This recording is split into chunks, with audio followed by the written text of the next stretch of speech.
Hello and welcome to On the Move. We are Matt and Betsy, and today we're doing some holiday baking.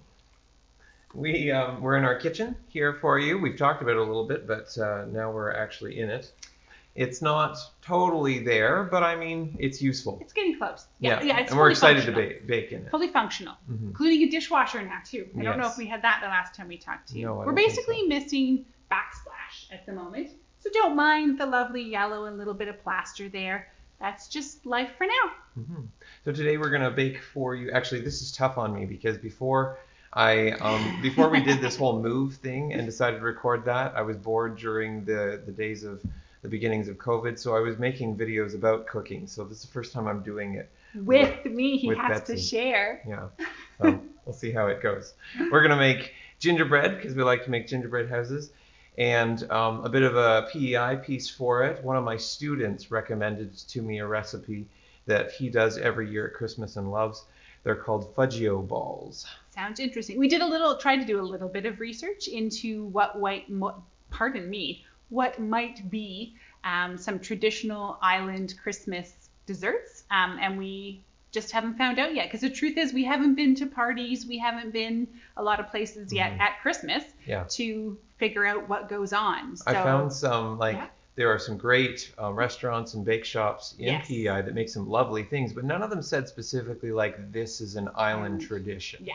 So if you have any, because we know that we have a few PEI viewers now as well, so if you have any that you would like to share with us in the comments, we'd love to hear about them, and then we'd be happy to try making them. For sure.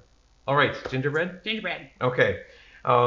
So I was not ahead of myself as far as I should have. We're going to do, it's actually more of a cookie than it is. You tell me if I'm getting too technical. Yeah. You are. This is, it's gingerbread, but it's a cookie we're making. So we're going to gingerbread cookies. Yeah, we're going to cream butter, but I didn't get it out of the fridge soon enough. And we also live pretty cold. So we do. It's not actually going to get to room temperature. Anything room temperature in our house is generally still pretty solid. So some of the time, probably she's going to talk and I'm going to do stuff. And one of those things right now is I'm going to defrost some butter carefully in the microwave. Also, I should tell you, we are a little touch cooler today, or this afternoon. Our intention was to do this morning, but we had a bit of an adventure. So a little bit about my hat. It's going to work into the theme perfectly today that I borrowed from my daughter. But in the middle of my shower this morning, all of a sudden everything went dark and the power went out. So I called to Matthew and I said, something's gone wrong. Yeah. We've blown breakers before. Yeah. So that's just probably. So I assumed that's what it was. So I wanted him to just run downstairs and flick a breaker and fix it. But he called back and said, no, everything was out. So the power had gone completely out, which I thought, okay, was fine. So I continued to shower and thought, no big deal. I still have water. I can carry on. I'll put the conditioner into my hair and away we go. Well, all of a sudden the pressure diminished to nothing but a trickle, and I still had the conditioner in my hair. So the hat is performing double duty, seasonal, and I just didn't feel like going back into the shower once power returned to fix my hair. But what we learned from that is that we are now in a home that's in the country, so we are not on city water. The first time we're not on city water. Yeah, so we're on our own well water, which is great. We don't mind, except that we require electricity for water pressure. I'm not exactly sure how it all works, but to pump it up. Yeah, we need electricity to actually pump the water out of the well. That's the way the well works. The way it works. Yeah. So I didn't think of that. So and we had friends tell us, you're going to need a generator. You're definitely going to lose power at some point. And we're like, well, we didn't really know how or why. Well, here's our first example of why. Well, because the propane guy, when he came to hook up the stove, he said, you'll need power to operate the oven, but you can kind of override the electric igniter on your stove and just carefully use a barbecue lighter to light your stove top so you can still cook. So I thought, okay, no big deal. However, we have since realized furnace, water, it's all tied in. So we will be looking into a generator. Yeah. Sooner than later. Yeah. We've learned there's at least one good storm per year. Anyway, carry on. Gingerbread. Butter's ready. So we're going to use the creaming method, which means we start with, for this, 10 ounces of butter. I'm going to go back and forth with mine. I use ounces and I use grams just because I think in Canada we're caught in the middle between. This does not sound very professional. No, it's not. I'm going to tease him throughout this. 10 ounces butter. Okay, I already know that's 10 ounces. I weighed it before. And with that, we're going to add, let me check my recipe here. I'm going to add 9 ounces of brown sugar. Brown sugar. I got it for you. Okay. I'm good. I'm in reach. Yeah. So why don't you tear that out? Pardon me. We're clanging and banging. Add in 9 ounces of brown sugar. Hand was in the wrong spot. I can't see. We've got our KitchenAid mixer here. And that's going to do the work for us. We're going to make sure that we cream this together so we get a really smooth, like, brown consistency between it. Doesn't need to be right there we go. That's good. Okay. All right. Ugh, now my hands are itchy. Yeah, you probably could have used something other than your hands. No. I did wash them just before we started. Yes, of course. We're going to wash them a few times through the process. All right. So when it says cream to get together things, like, you really got to mix it together. I think that was when you always complain that your cookies don't come out the same as mine. They never do. Well, I think you've creamed things before. You know how to cream it, but anyway, I think to start with, at least you were not creaming fully. Yeah. So we're going to let this go. It's probably going to be a little bit noisy. Yeah, we'll just fast forward if we have to.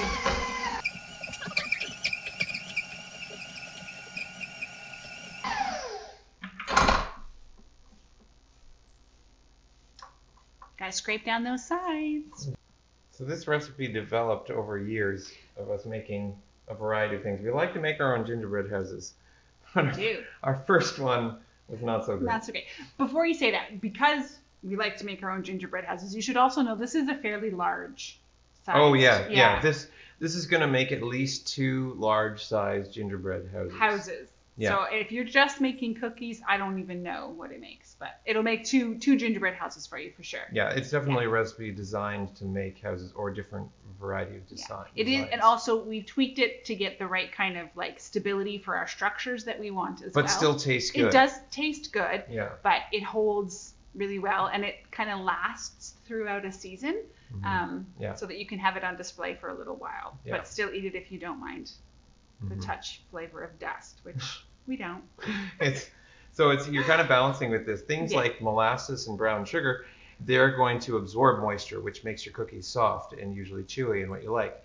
But things like egg whites are going to make it crisper and harder. So we try to find the balance between those because we learned from our very first one that we made back in a nice little apartment that we had, just the 2 of us way back when life was quiet. No, anyway, so we built a gingerbread house and we tried to do it, where you stack the peak for the house, and it just like kept collapsing and continued to collapse. Part of that was probably our icing. We've learned over the years all the different important factors: the cookie itself, the icing type you use, faster ways to stick it together to get stability. So anyway, we ended up, our very first one was a rectangle. It had a flat roof on it. It had a very flat roof on it. I think it had chiclets. We did chiclets on it for some shingles, and you don't care about the candy. I care about the candy. No, you do the candy part. I just make the gingerbread. Yeah. In the years since, with our girls, so we took a break for a while. We didn't make them really for a while. And then we did kits. And then we eventually, with the girls, we came back to wanting to make our own. I think I watched a TV show where there was like a competition and they did some crazy elaborate houses. And I thought, well, we can at least do somewhat similar to these. Not quite what they were doing to the caliber that they were. So our oldest, I think, in the past has done, last year, I think, was, that's right. Last year was Diagon Alley. She did. We forgot about that one. Yeah, she's a fantastic Harry Potter fan. So of course she did several of the buildings, and she had the different stores. I don't know all their names. I'll get in trouble if I try and name them and I name them wrong. Yeah. But she did that. There was one year she did a flamingo stable. Yes, because flamingos are our favorite. Flamingo barn or something of that sort. So it had like different stalls like you would have for horses, but then it had flamingos made out of Starburst. Yeah. So it was cute. She might also try to just come up with ways to use Starburst in her gingerbread houses. That might be part She likes to like using like modeling clay. Yeah. Exactly. Yeah, kind of make structures or sculptures. And then our youngest Hold on, before you say go ahead. I'm going to keep going here. 2 egg whites go into this. That's for the structure and stability. And I'm gonna beat that up, and then I'm gonna put 1 whole egg in after that's fully incorporated too. Continue. Oh, okay. So let me see. What has our youngest made in the past? Ooh, treehouse. So that got pretty tricky because we had to make 2 layers. So we had just the tree trunk kind of right here, and then we did the tree house on top, and she did a ladder, which I think sort of post-construction, that was the first thing to break and go, was the ladder. That's right. Yeah. And that was, we'll talk about that later, about how we put things together. We learned about that. Learning, how to stick it together and get it to stay. What else did she do? Last year she did a camper. Yeah, like a trailer. A trailer, yeah. But more the classic rounded. Yeah. So that was fun. I looked up just like a pattern on the internet to figure out how to do it, and we did that. And then that one did require using not your typical icing. We used what do you call that? Like a sugar. It was like caramelized. It was like a hard crack sugar that had been boiled down and caramelized, so it was browning like really hard stuff when it dries. Yeah. So that it gives you a quick stick, which was pretty fantastic to start with. Mm-hmm. Okay, here we go. So we're talking when you're creaming, that's what we're looking for there. Kind of that really light brown, everything together. Yeah, it reminds me of things I've seen in life, but we won't talk about that. I've done a lot of work with babies. You should not be associating anything of that sort with food. Formula. Yeah, sure, that's what you're thinking. Just second time around formula. Okay, next part. We're coming in. So you're coming in with the stuff that's gonna sticky goodness. Yeah. So we're gonna do. We like part molasses and then part honey to go with that. Preferably like something that's local. It's got flavor to it. But I failed on that part. That was my assignment to go get some local honey, but it was pouring rain yesterday, and It's actually today we've got sun. The first sun we've seen in quite a while. Yeah, at least a week. Yeah. Which was fantastic because with our reversal of plans after the power went out, we went and got our Christmas tree this morning, which we found really close to us. Lovely little Christmas tree park. Watts Tree Farm, I believe is what it's called. Yeah, it's great. Full service. They told us to walk out, pick our tree, whichever one we liked. Then they came along, cut it down for us, loaded it on a trailer, took it back to the front, wrapped it up so we could load it onto the truck, and away we went. Yeah. It was very efficient. They even would have taken it right out to the truck for me, but I was like, no, I can carry it. We were like 15 steps away. It wasn't that big a deal. No, at the moment, it's still sitting out on the yard waiting to be put up. Oh, it's brand new. Okay, I got this. So we got half a cup of molasses in here, and then we're going to put a full cup of honey. You could actually switch that around. You could go with all molasses. You could go the other way around, just half a cup of honey and a cup of molasses. They all serve the same purpose. The honey does give great flavor, but what I really like, there was a farm back where we lived before that we were able to get stuff from, and they did a lot of clover based honey, and they had like wild blueberry honey, which I think they do have here too. I just have to go get it. My favorite was the hawthorn. Okay. Anyway, very fragrant. So because we leave our gingerbread houses sitting out to be decoration, it also like the aroma from them I really love.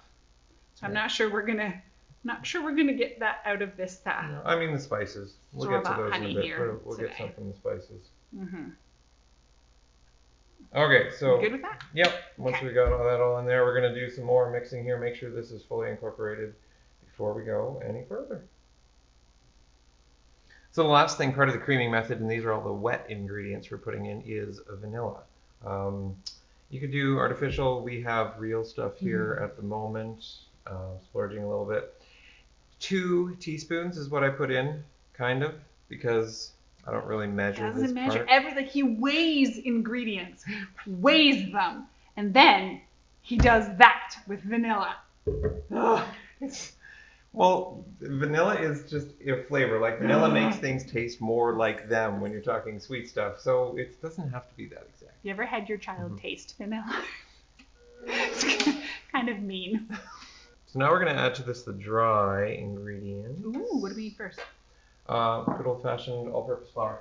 All-purpose flour. And like we said, this is a big recipe. So we're putting, and here's where I flip over. I've got 1.2 kilograms for one. You're going to have to change your scale then. There you go. Thank you. Or 1,200 grams of all-purpose. If you want to be really specific and you're trying to do these just perfectly, you should put all your dry ingredients together and sift them in a bowl to make sure that everything's fully incorporated. We're just going easy today. Did you say 1,000? 1,200. Is this gonna fit in here? Yeah. We even have like, ooh, I'm making a mess. We even have the slightly larger. Yeah. And you could for this, you could cut all of this in half if you only want to make less of it. This whole jar. Okay. Yep, go ahead. Yeah, we're going to do 5 teaspoons of cinnamon into this thing. There's 3 teaspoons and a tablespoon, so you could go almost 2 tablespoons. Or just keeping track for you. You keep talking. You think I can't count and do this at the same time? I gotta focus. I'm counting. Oh. Did you say 5?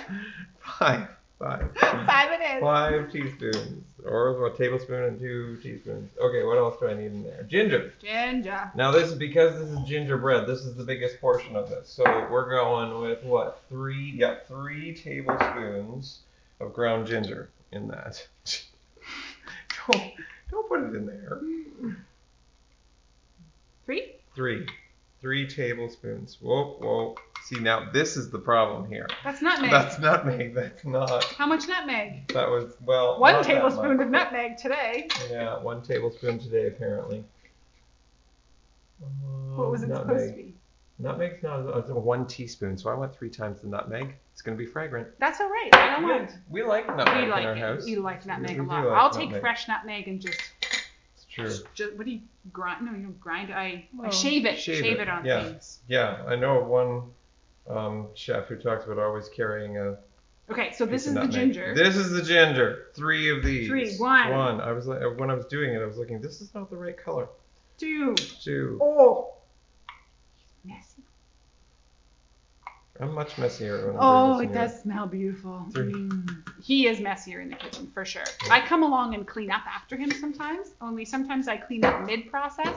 I get an earful for that. Well, sometimes you put things away that I'm still working with. They disappear. Okay, so I skipped right to the nutmeg there. You could put cloves in this if you want to. We're not...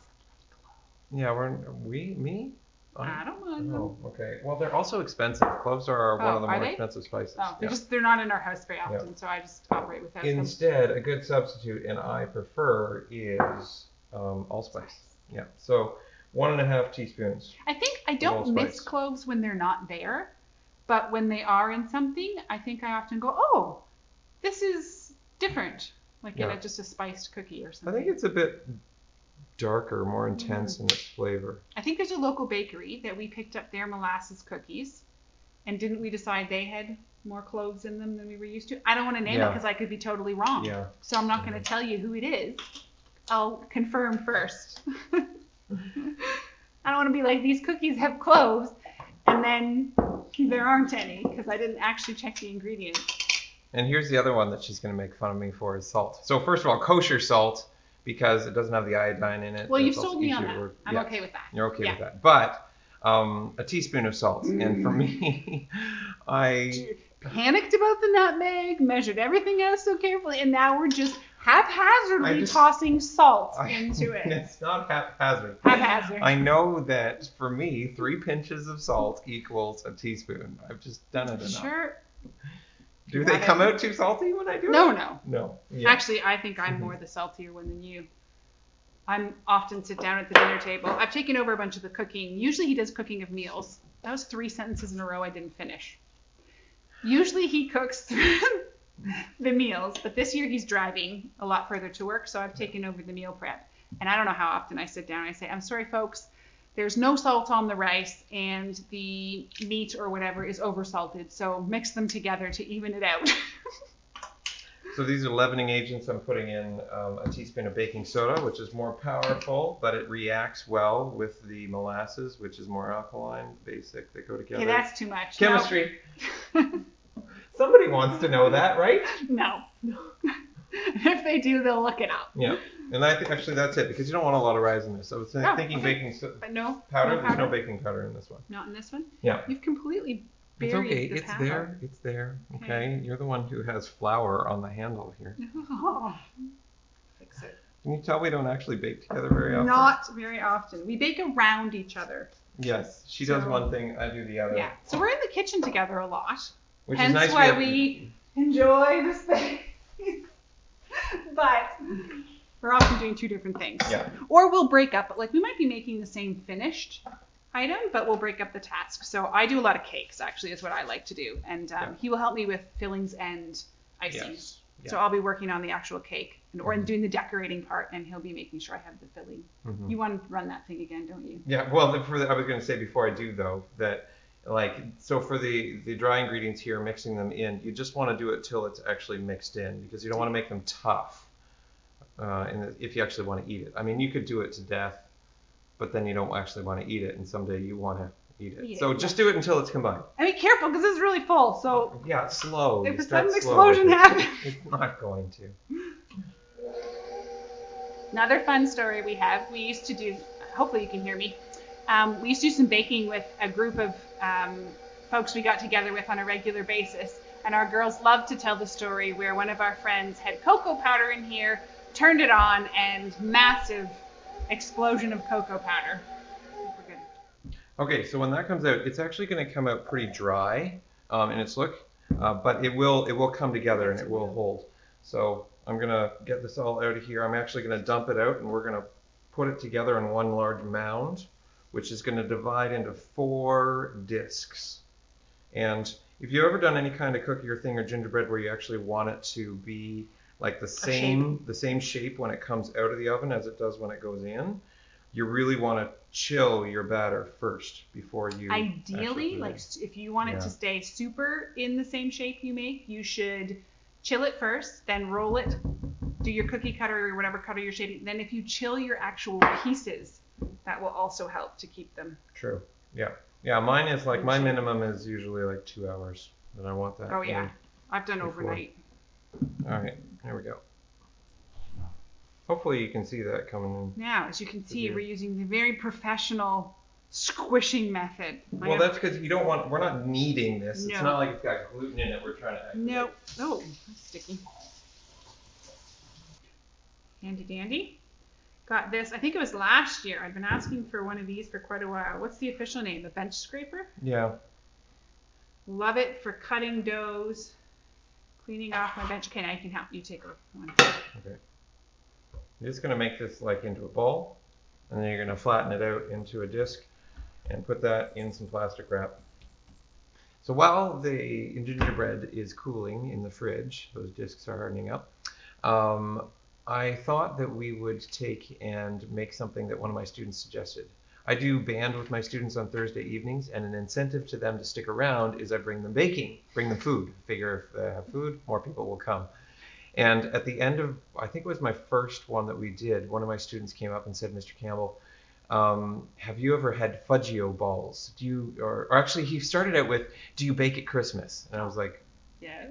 Yes, I do. A lot of us do. Yes. He said, well, have you ever had Fudgio balls, these things? And so I said, no. And he said, well, you should make them. I think you would like them. And so he was going to get me the recipe. He didn't end up getting it to me on time, but he kind of explained it to me. So we're going to kind of guess and try to make it ourselves in honor of one of my students here. He says you take a package of Fudgios, which is a chocolate-filled chocolate cookie, lots of chocolate. You blend it up, you make it into a ball, and then you dip it in chocolate. So we're going to kind of do our own version of that. Sounds to me kind of like a cookie truffle. Yeah, kind of. Yeah, no bake kind pop? of idea. Yeah, cookie, yes. Cookie pop. Cookie pop, okay. So we're going to take and... Do we have to use yes. the food processor? I don't like the food processor. You probably only used it like half a dozen times. I only use it when absolutely necessary. And it's not because I actually have anything against what it does or how it operates. It's entirely about cleaning it. There are so many pieces. Well, this is a job really well done in a food processor. So we end up with that. I gotta say, for all my complaining, it does its job well and fast. Yeah. we're gonna take that. So I'm gonna dump that into my mixing bowl. Seriously, he did like 2 shots with that thing. If he'd have done any longer, we'd have had cookie butter. See? Now we're gonna add cream cheese to this, which is I put it out earlier. It's kind of thawing. We'll see if it's thaw enough for this. We have some power behind this. The question is, how much should we put in? Should we put a whole brick of it? That sounds like a lot. Half? Half. Half a brick? Okay. Yeah. Because if I think of what we put in for icing the other night when I was making a cream cheese icing. This is true. Yeah, I think just go with half. Because we only did half a brick that night too, right? Yeah. There you go. And I'm going to take and put a pinch. Not about yet. And actually, here's where, because I've been making biscotti lately, and I actually add an additional ½ teaspoon of salt to my chocolate biscotti because that dark chocolate and salt, it's so good. So good. So we're going to try to mix this together, see what happens. Hopefully we'll get something that's kind of like a paste consistency. Let's find out. If not, we'll add more. Yeah. All right. This is what we get. Let me taste it. Yeah. Ooh, it's still got a little bit of crunch in there. Is that good? No, there's the cream cheesy funk. Tang. Sure. Oh, I have to wash my hands now. Yeah. We're going to wash our hands, well, then we're going to go next. So I'm making little balls. Like teaspoon-sized balls, I would imagine. Teaspoon? No? Bigger? Okay. Tablespoon-sized ball. Eventually, the plan is to dip these in white chocolate. Oh, okay. So yeah, not so too yeah, big. not because then they're going to get really big. So we're going to take those and we're going to put them in the freezer quick while we melt some chocolate.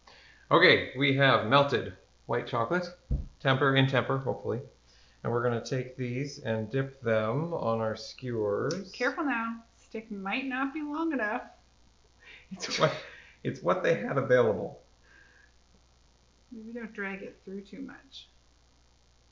It's still, that's not bad. Okay, all right. Some of it will come I'm out. just not a white chocolate lover. That's true. So. Okay. Well, do you want me to do some lightly?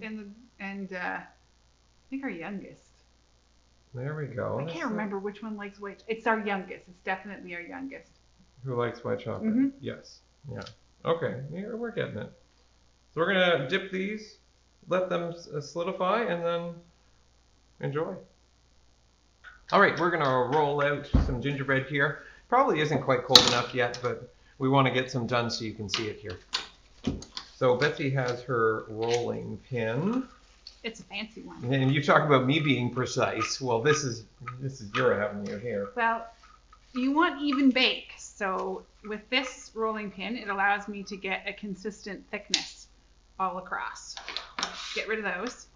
These are the sizes I don't want. So I've put on, I think it was a 4mm thickness. Those are my options. All right, lightly floured board. Lightly. Yeah.